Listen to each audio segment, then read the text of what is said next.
Ladies and gentlemen, may I present to you 3 true stories of home sellers who cost themselves money and time by not properly preparing their home for the real estate market. Each story has a real lesson that could save you time and money. So stick around for Story Time with Natalie.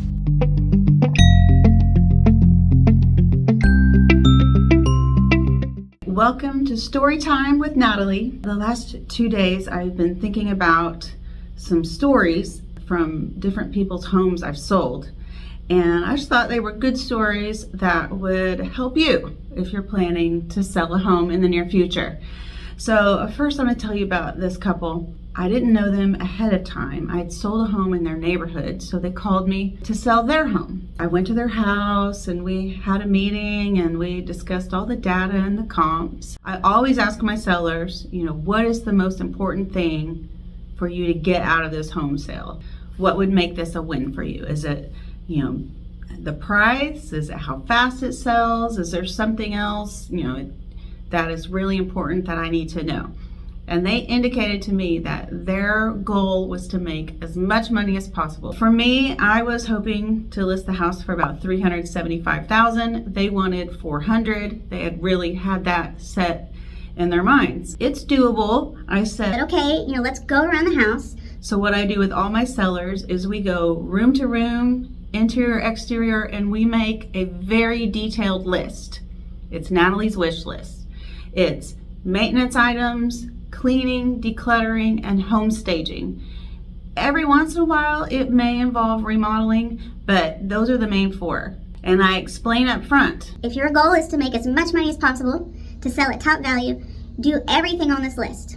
Your chances of your home selling for top value is greater the more you do on the list. The less you do on the list, the less your chances of getting top dollar.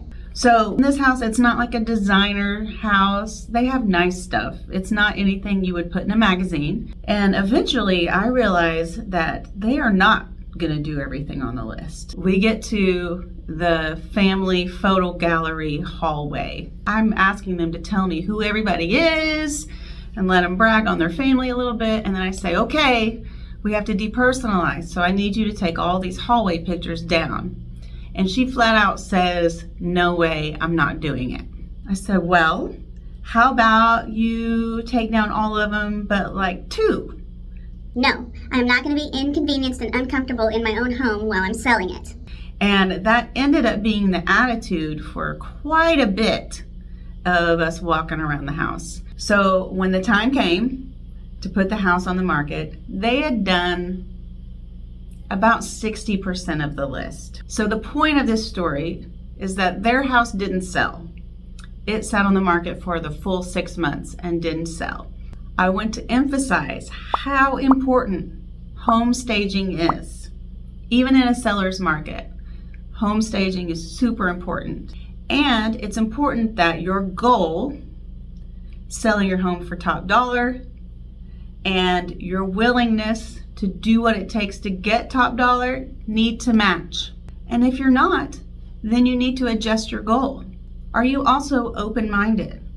Are you too prideful or too stubborn to listen to the expert realtor you hire to help you meet your goal? So if you're planning to list your house, maybe this is a good time to get your mind right, get your emotions right, because it's very emotional selling a house, to decide what is most important to you, and then are you willing and able to do what you need to do to get that home ready to meet your goal. Story number 2.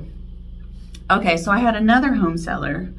He actually met with several realtors before he met with me, and there was a realtor who told him that he had to have granite countertops to sell his house. And it's like, I have no idea what else he was told in those meetings with other realtors, but that's the only thing that stuck in his head. So I go in the house. This home was built in the late 70s, and it needed a lot of maintenance and updating. It was dirty. It had popcorn ceilings. Every room was a different color, and it was very sloppy. The kitchen and bathrooms were not updated. Old carpet. It was just a mess. And, and he's asking me, do I need granite countertops? So I do Natalie's wish list with him, and we go room to room, and I try to explain. Listen, granite countertops in this house is lipstick on a pig. I was like, the best thing you can do in this house is super clean, replace the carpet, and paint it all one nice neutral color. And if you can afford it, to scrape and paint the ceilings. We did end up hiring my painter, but instead of doing the whole house, we pick and chose, a couple of rooms. So part of the house got the popcorn ceilings removed, part of it didn't. He did replace the carpet, so bravo there. But it never really was clean. But you know what it got? It got granite countertops. So even though my wish list, like I put the countertops at the very bottom, I cannot emphasize enough, a clean, neutral palette in a well-maintained home for a buyer is way more important than the bells and whistles. His house eventually sold, and he could not understand why it didn't sell immediately because it had new fancy granite countertops. And eventually, I got somebody to buy it. So the deal is a clean, neutral palette, fresh paint and carpet will go a really long way to satisfy a home buyer.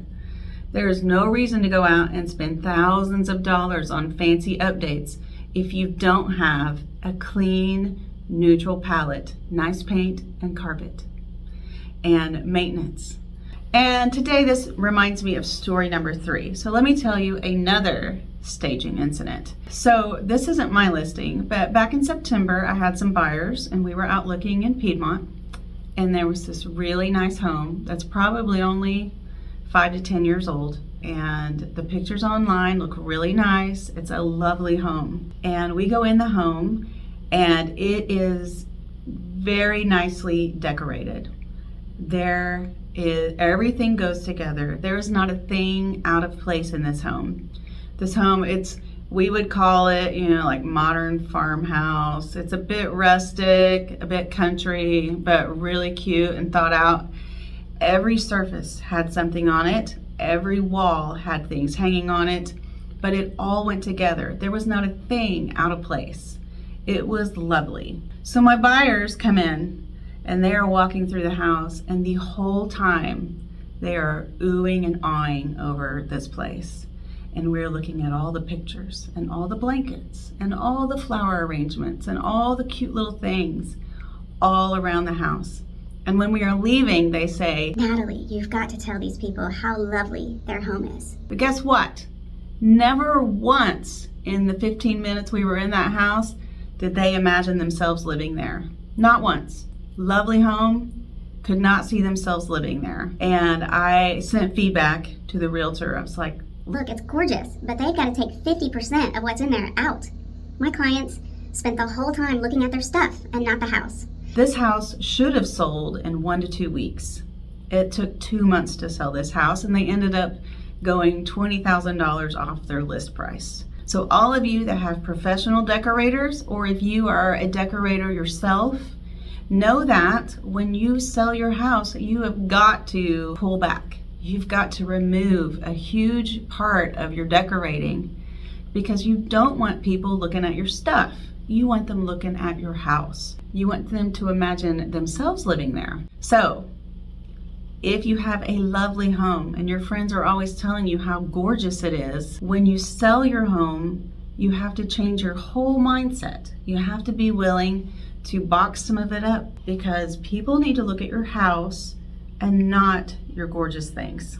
Thanks for watching. If you are new to my channel, check out my playlist, Living in Oklahoma.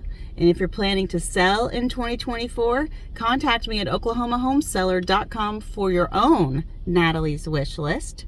And if you are planning to be in the real estate market in this coming year, check out last week's video about interest rates. That's the hot topic, right? All right, I'll see you next time. Thanks for watching.